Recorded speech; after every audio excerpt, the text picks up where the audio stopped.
Bismillahirrahmanirrahim. Assalamualaikum warahmatullahi wabarakatuh.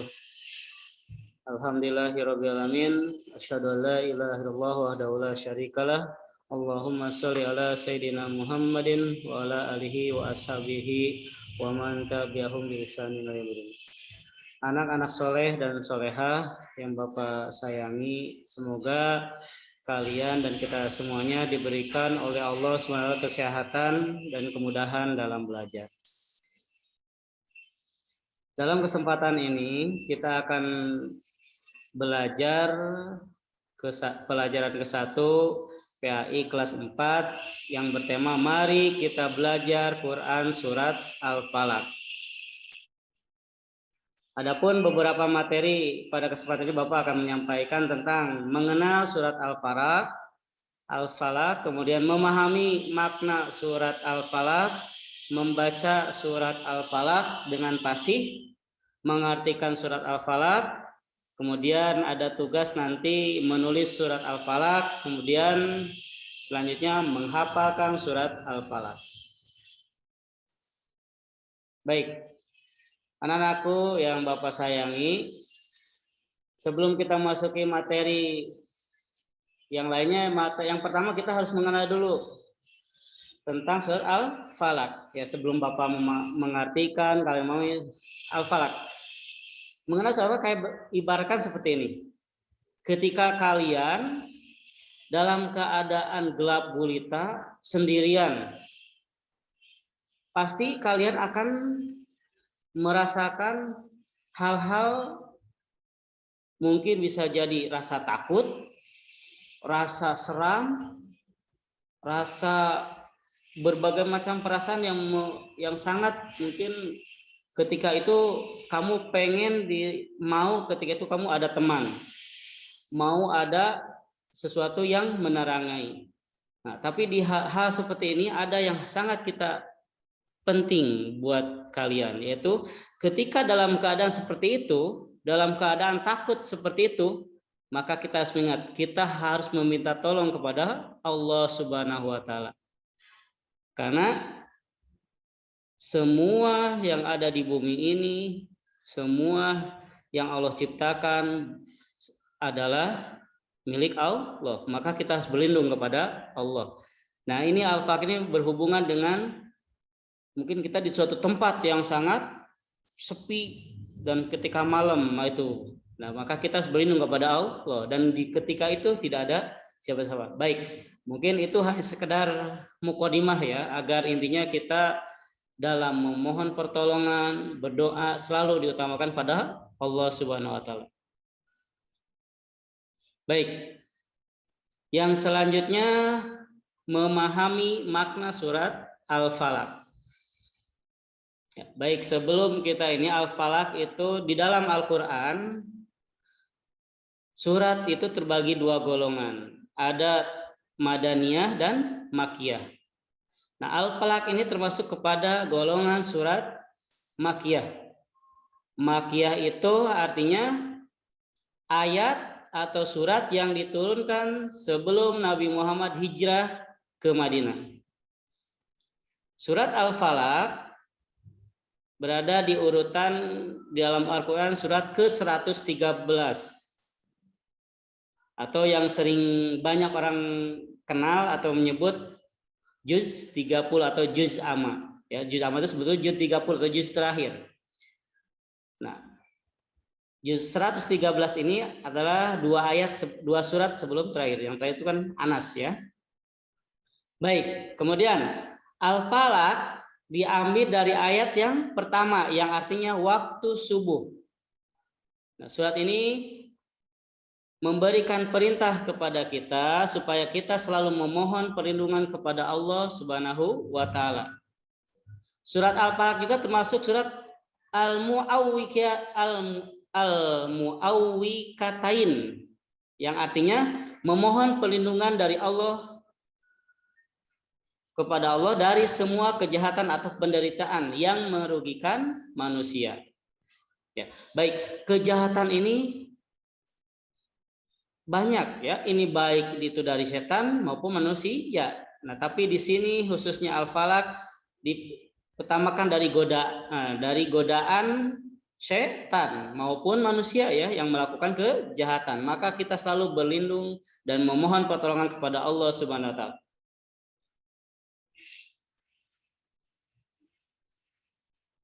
Baik, selanjutnya yaitu membaca surat Al-Falaq dengan fasih. Nah, ini yang sangat penting juga. Dalam membaca Al-Qur'an, kita selalu usahakan fasih dalam membacanya. Karena dalam Al-Qur'an itu salah membaca hurufnya aja nanti jadi berubah artinya. Ya, nanti setelah bacaan lengkap ini nanti ada di selanjutnya itu perbedaan huruf, contoh beberapa contoh perbedaan huruf ya. Cara pengucapannya yang fasih. Baik, mari kita baca bersama-sama Quran surat Al-Falaq ini. Ya baik, mari kita baca bersama. Sebelumnya kita baca ta'awudz dan basmalah. A'udzu billahi minasyaitonir rajim. Bismillahirrahmanirrahim. Qul a'udzu birabbil falaq min syarri ma khalaq wa min syarri ghasikin idza waqab wa min syarrin naffasati fil 'uqad wa min syarri hasidin idza hasad. Shadaqallahul adzim. Alhamdulillah. Nah, itulah ya bacaan surah Al-Falaq. Baik, sealangkah baiknya terus kita lantunkan ayat ini dengan nada yang sangat merdu. Tartil. Itu silahkan ya. Setiap orang itu sudah Allah kasih anugerahi suara yang indah. Jangan nyanyi aja ya yang diperbagus. Bacaan Quran itu sangat bagus, bahkan itu sebagai penerang nanti di yaumul akhir dan sebagai pahala buat kita semuanya. Baik, adapun beberapa hal yang tadi Bapak bilang, di dalam Al-Qur'an itu harus diperhatikan makhorijul hurufnya supaya kita membacanya fasih. Kenapa? Dalam membaca Al-Qur'an, salah menyebutkan atau mengucapkan huruf, maka itu akan sangat berpengaruh terhadap arti. Contohnya, ada beberapa huruf dalam Al-Qur'an mungkin dalam pengucapan bahasa Indonesia itu kalau tidak dengan ilmunya kayak seperti mirip. Contohnya, ketika kita ngucapin kaf, itu sebenarnya dalam Al-Qur'an itu beda. Ada kof, ada kaf. Ya baik, ini Bapak tunjukkan. Nah, ini kof ya. Dan yang ini kaf. Ketika dikasih harokat, kalau orang mungkin yang tidak tahu atau belum mempelajarinya maka dibacanya sama. Ka. Padahal dalam bahasa Arab itu beda. Ko sama ka. Ketika dikasih harokat kasroh, ki.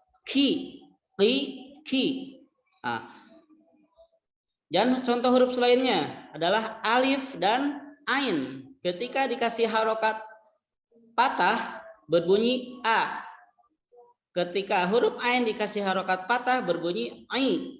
Ketika dikasih harokat kasroh, huruf i berbunyi i. Huruf ain berbunyi ai.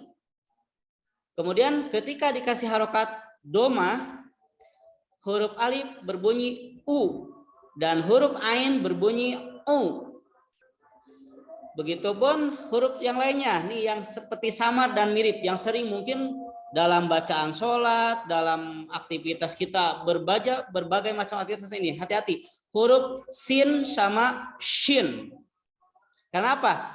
Huruf sin ketika kita baca shin, nah itu jauh berbeda maknanya ya. Seperti sin, ini sering kita baca seperti bismillah, bismillahirrahmanirrahim. Ini huruf sin atau sering kita dengar dengan istilah sin kecil ya, atau sin tulisannya sin. Hati-hati, dibacanya bukan shin. Bahkan ada satu lagi sa ya. Bis itu sangat halus dan lidahnya ke atas. Ini sin sama shin, Bapak kembali lagi. Kalau shin biasanya di tulisan bahasa Indonesia tulisannya SISYIN. Nah, ini dibacanya shin atau sering orang menyebutnya dengan shin besar. Contohnya, a'udzu billahi minasyaitonir rajim. Syaiton, syai. Nah, ini huruf shin. Dan ada waw sama fa. Nah ini waw itu biasanya kita mengucapkan dengan agak sedikit monyong. Waw, lau. Terus fa ini hurufnya bibirnya rapat ya. Fa, fi, fu, dan lain sebagainya. Baik, sebaiknya kita terus berlatih dan terus jangan sampai ngajinya berhenti. Ngaji itu tidak ada istilah berhenti. Utlubul ilma minal mahdi ila lahdi. Carilah ilmu dari mulai buayan sampai ke masuk liang lahat. Jadi dari mulai muda sampai tua pun nggak ada istilah telat untuk mengaji. Apalagi kalian masih muda, ya. Teruslah mengaji, baik itu sekolah umumnya mungkin di negeri ataupun sekolah Islam lainnya. Dan ngaji sore itu harus. Begitupun bapak atau orang tua kalian tetap namanya ngaji wajib. Ngaji itu wajib. Mungkin waktunya kalau orang tua tuh ya, kalian jangan menyamakan waktu kalian sama orang tua. Ya, karena mungkin orang tua itu ada waktunya untuk bekerja juga, kan itu kewajiban sebagai menafkahi kalian. Tapi kalian semua waktu buat kalian belajar. Nah, ketika ada waktu kosong sama belajar membantu orang tua, entah itu membersihkan, mungkin yang laki-laki bapaknya lagi nyuci motor atau mobil, membantu atau mencuci motor atau mobilnya. Dan hal-hal yang baik lainnya silakan. Tapi dalam hal belajar, baik itu umum atau enggak, itu wajib buat kalian. Baik, adapun selanjutnya setelah kita membaca, kita belajar mengartikan ya. Bismillahirrahmanirrahim, dengan menyebut nama Allah yang Maha Pemurah lagi Maha Penyayang. Qul a'udzu birabbil falaq.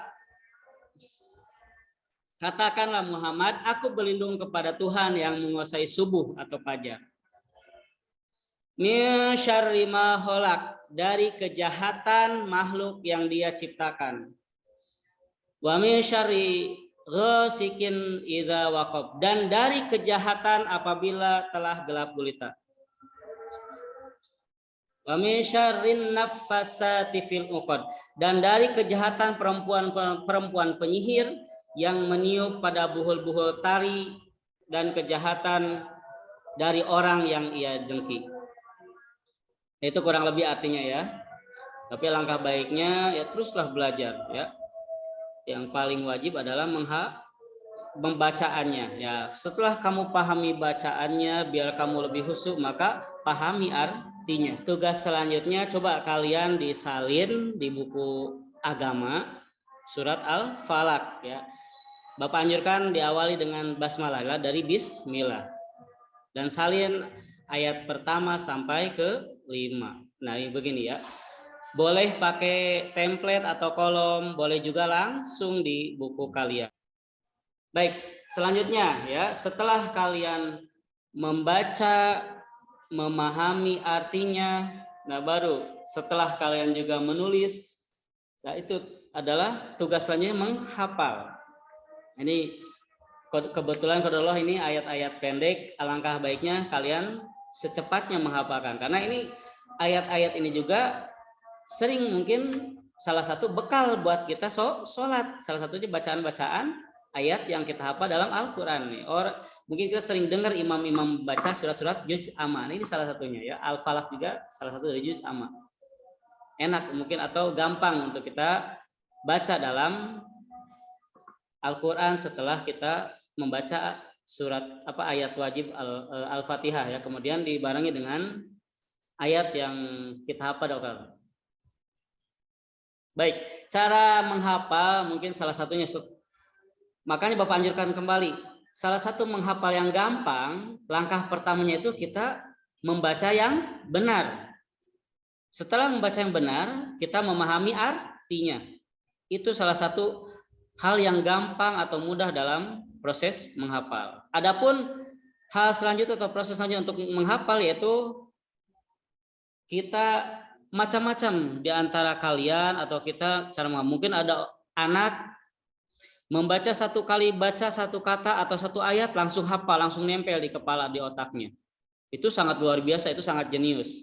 Tapi mungkin ada juga yang harus memerlukan 2 kali ulang ada juga melakukan 3 kali ngulang, mungkin bahkan ada yang lebih dari 3 kali, dan tidak mungkin, bahkan ada juga yang bahkan berulang-ulang lebih dari 10 kali atau belasan kali, puluhan kali baru nempel hafal. Enggak masalah, itulah proses. Karena ada anak atau orang itu menghafalkannya susah, berulang-ulang, dan nempel di kepalanya lama, atau hafalnya lama. Nah, ini sedikit motivasi buat kalian dan kita semuanya, bahwasanya orang yang hafal Al-Quran itu akan mendapatkan naungan dari Allah. Bahkan kalau kita menjadi hafiz itu hafal Al-Quran 30 juz ya, dari juz 1 sampai juz 30, maka Allah akan memberikan mahkota kepada orang tersebut. Bahkan orang tersebut akan memberikan mahkota kepada orang yang dia kehendaki. Masya Allah, itu luar biasa. Salah satu faedah keutamaan orang yang hafal Quran. Baik, Bapak berikan contoh cara menghafal Al-Quran yang mungkin salah satu metodenya dengan cara dibaca berulang-ulang. Contoh, jika kalian menghafal misalnya ayat pertama. Contoh, ayat pertama ini ada berapa kata? 1, qul, 2, qul a'udzu birabbil falak. Berarti 1, 2, 3, 4 ya. 1 qul, 2 a'udzu, 3 birabbil, keempat al-falak. Nah, caranya bagaimana? Yang pertama, misalnya kita belum mengenal ayat ini ya, baru membaca dan mengartikan saja.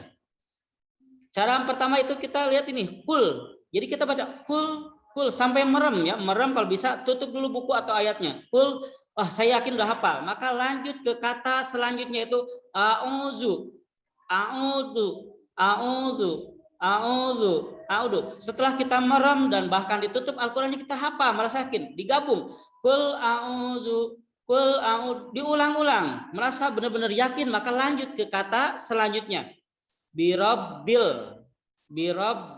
Nah, kenapa disambungkan? Karena ini ada alif lam qamariyah ya. Birabbil, merasa yakin, digabungkan dari awal. Kita lihat dulu. Qul a'udzu birabbil. Qul a'udzu birabbil. Sama, merem, sudah itu tutup Al-Qur'an atau bukunya, coba baca. Qul a'udzu birabbil. Nah, udah ngerasa yakin hafal, maka lengkapi kata selanjutnya. Al-falak. Tapi ketika gabung alnya jangan dibaca ya, karena udah gabung dengan kasroh, kemudian ini namanya alif lam qamariyah. Makanya kalau udah ngerasa yakin, coba digabung sambil lihat dulu, karena biar tidak salah dalam pengucapannya, supaya fasih. Qul a'udzu birabbil falaq. Qul a'udzu birabbil falaq. Nah, setelah kita merasa yakin, kita merem, kita tutup Al-Qur'annya, kita baik itu tutup bukunya dan kita coba hafalkan. Qul a'udzu birabbil falaq. Setelah ulang-ulang kita merasa yakin dan kita merasa benar-benar sudah hafal. Nah, lanjutkan ke ayat selanjutnya. Ayat selanjutnya, ayat kedua, ketiga, keempat, dan kelima sama caranya seperti ayat pertama. Dibagi dulu, contoh ayat kedua. Yang pertama, min. Nah, ini biasanya gampang ya, digabung aja. Min syarri. Ingat, makhorijul hurufnya dan tajwidnya harus betul. Ya, walaupun pelan-pelan. Min syarri ma khalaq. Min syarri ma khalaq. Nah, Bapak pembagian aja ya. Min syarri ma khalaq. Itu. Kemudian selanjutnya wa min syarri ghasikin idza waqab. Nah, ini Bapak pembagian cara perkatanya ya. Sebetulnya ada yang satu kata, ada yang dua kata. Silakan. Kalau menurut kalian, saya mau bisa langsung, silakan.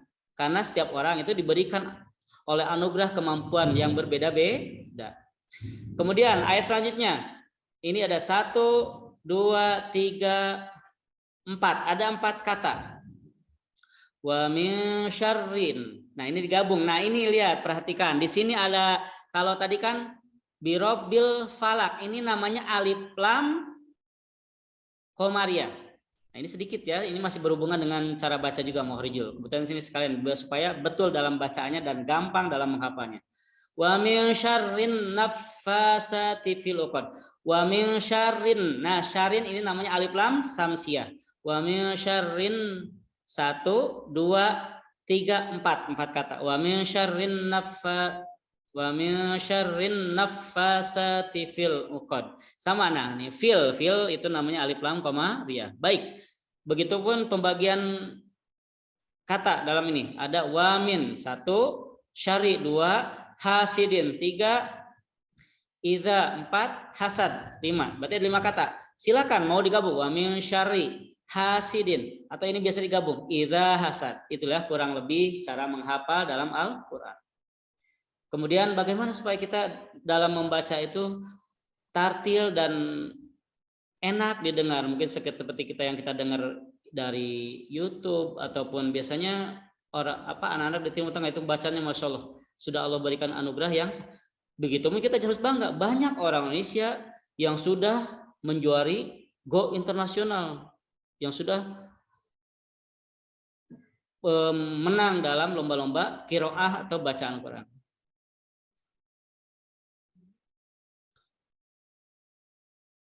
Baik,